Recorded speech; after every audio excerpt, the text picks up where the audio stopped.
கிருபையின் அறிக்கை.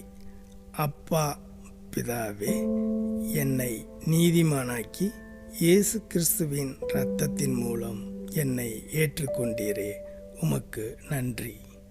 நான் உம்மால் ஆசீர்வதிக்கப்பட்டிருக்கிறேன். உம்முடைய மிகுந்த கிருபை என்மேல் உள்ளது. நான் உம்முடைய பாசத்திற்கும் அன்பிற்கும் உரியவன். உமது கிருபை என்னும் கேடகம் என்னை எப்போதும் சூழ்ந்திருக்கிறது. எனவே என்னை தொடுபவர் முதலில் உம்முடைய கிருபை என்னும் கேடகத்தை தொடுவார்கள். உம்முடைய கிருபையும் மனிதர் தயவும் இன்று என்மேல் உள்ளது. உமக்கு நன்றி. அதனால் நாள் முழுவதும் மக்கள் தங்கள் வழிகளை விட்டு மாறுபட்டேனும் என்னை ஆசீர்வதித்து உதவி செய்கின்றனர்.